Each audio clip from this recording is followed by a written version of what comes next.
same path. Here is another boss battle, actually. Do I even have to make the reference here? If you've played the certain game that I said I wouldn't reference anymore, you know these enemies. Anyway, they're done. They drop an orb, a sphere, a crystal. And that crystal is actually needed to open up certain hidden entrances and places, which is kind of cool, actually. You just go. The funny thing about it is, it only works in the areas where there is a secret entrance. You can equip it, and you actually hit select button to use your opposite item. I don't think I mentioned that. Like the ocarina, the harp, the elixir when I use it. But basically, I use it and it'll flash. And when I know it flashes, that means I know I opened up a secret entrance. So you can just kind of run around the whole game trying to see if you'll find a place.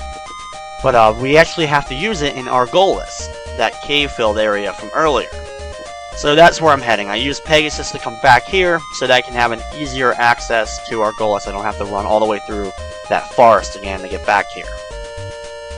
Enter this area, past the old man for like the 5th or 6th time probably at this point. Flipped upside down by accident and then got hit by a little piece of slime. Keep continuing on, going back to Argolis. Go past these slimes. Come on, come on, there we go. There's the entrance. And a Argolis.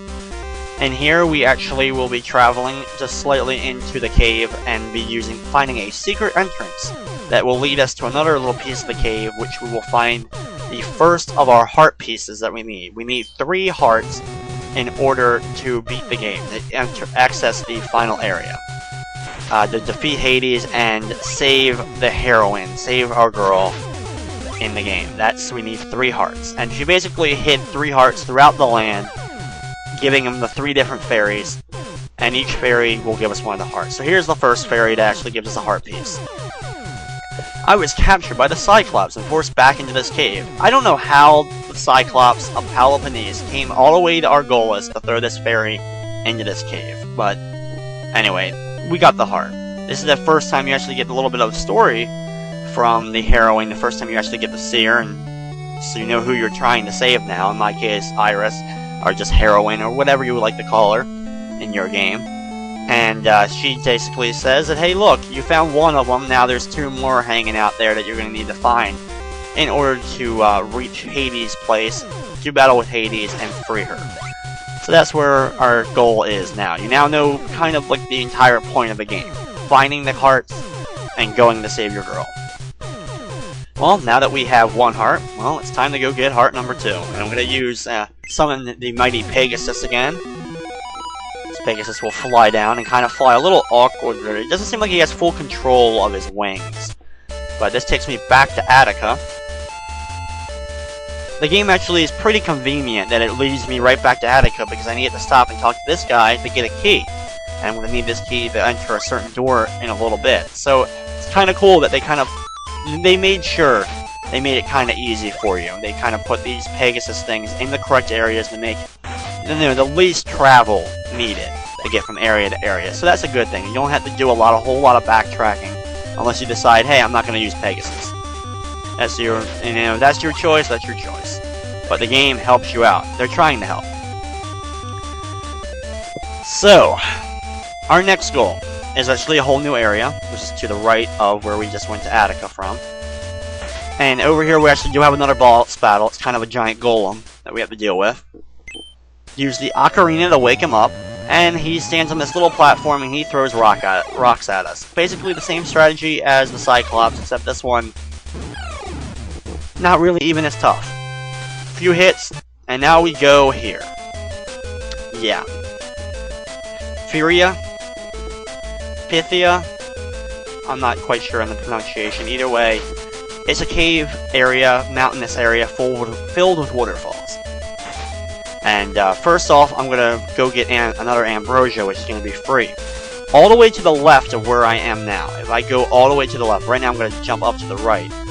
After I get rid of this monkey. Jump up to the right and go get the Ambrosia. If you go all the way to the left is where the final weapon of the game is, where the best sword is. But it costs like 70 olives. So I'm not going to spend the time to collect the olives to go get the sword right now. So that would be where the best weapon in the entire game, you buy it. kind of weird. Usually you obtain it through a boss or through a dungeon or from some other means in these games. But in this one, you can buy the best weapon in the game. So now that I've decided to skip that, instead it's time to head all the way to the right in this place and go do battle with a centaur, as well as enter another area where I'll have to do battle with a dragon a little bit. So we actually do have 2 boss battles coming up. The dragon is an optional boss, but it gives us an item that not only refills my health, but it also decreases the amount of damage I take from enemy hits. So it's a very worthwhile, it's kind of like an armor, getting an extra piece of armor. I hate the bugs in this place, by the way. Some of the enemies, you have that backwards movement you have to take every time you get hit by an enemy in this game. It's one of those types of games, and it's just so annoying. Anyway, here's the centaur. He's very weird. He jumps around kind of crazy. He's extremely easy because you just kind of have to wait for him to shoot an arrow and then go for your attack. Not very challenging, but just kind of weird the way he jumps around like that. Kind of awkward. But centaur is taken care of, and now we can enter the waterfall here. And we're actually going to go off and fight that dragon.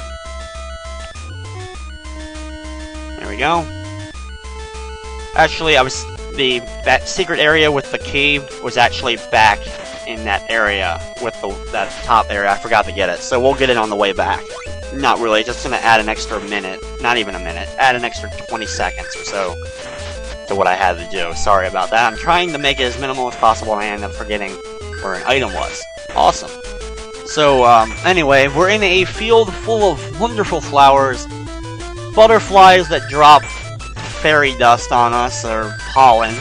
They use pollen, yes, to hit us, kind of like Mothra from Godzilla. And here is the battle with the dragon. He's weird because of his path, but you have something on your side, and that is when you hit an enemy, you have a second or so that he can't hurt you. You actually go right through him every time you hit him. So as you can see, I'm hitting him. But every time I hit him, I actually am able to go through him, and it doesn't hurt me. You have like a second of invulnerability that you can't be hurt by the enemy. So you use that to your advantage, and now I'm just going to walk back and forth, I think, at this point, and try to kill this dragon. It takes a lot of hits. If I had the best weapon, it would take less hits. But the boss battle's worth it. A couple more hits, and he should be taken care of here. There we go. He drops the apple, the golden apple. Refills my health, as well as, like I said, it decreases the amount of damage I take from certain enemies, or from most enemies. So, since I don't need to buy any special armor or anything, I have a golden apple. That helps me better than anything else. Take out these 2 little butterflies, fairies, or whatever. Continue through this forest field as I deal with the firing piranha plants here. Okay, go back to the bottom cave because I can't get back to the top. But we'll walk through this area and go right back into the waterfall and get to that top area again and get to that secret entrance I forgot about. Like an idiot. So, okay. Go up, go back into the waterfall. Now you actually get to see me use the crystal for the first time. There we go. Use it, and it'll flash, and you know an entrance opens. If you try to use it without an area that has a secret entrance, nothing will happen. It won't flash, it won't do anything. So I find this fairy, and here is our second fragment of love, or our second heart that we need to get. So we have a little bit more of the story. So now we have 2 of the 3 hearts that we need to collect in the game. So we're over halfway done the game now. Yes, yes. Okay. Yes, Tartarus. Not fun. Yeah, that is the final dungeon of the game. And it's, not great. Not the greatest dungeon ever. It's actually pretty straightforward, but just an annoying place. Actually, the dungeon that I'll be going to beforehand is actually, I think, pretty much optional. I think it's optional. I'm going to be doing it anyway, but I think it's optional. It's actually a much more confusing dungeon to deal with. I hate these birds. Of course, they're going to do damage to me. So now we're off to another whole dungeon where we'll get the last heart piece, and we're going to do battle with a minotaur. I'm going to summon Pegasus here to shorten my journey a little bit, actually. He takes me back to Laconia, which is where we dealt with and got the ocarina. Well, we're going to have to use the ocarina again here to summon Mr. Dolphin, who's going to take us back to that island where we dealt with the Harpy, but instead of... Obviously, the Harpy's gone now. Surprisingly, that boss doesn't respawn. Some of the other ones do respawn, but the Harpy doesn't respawn. And we're going to go past where we were, and go to the opposite side, which is another ocean area. Summon the Dolphin again. And this time head to the right, and hey, now we're on the island of Crete. Where is a big maze, a very confusing maze. The actual final couple areas in the game are ridiculous. Crete, the second to last dungeon, Phrygia, I think that's how you pronounce it, and then the Tartarus are all dungeons. Not great, not fun. I don't like dealing with mazes in certain games, but it comes with the territory. If you know where to go, if you know where you have to go, then it's easy. But sometimes you'll be walking around in these dungeons for hours, because you can't figure out what door leads to where, because it's very confusing. You basically have the kind of dungeon where it's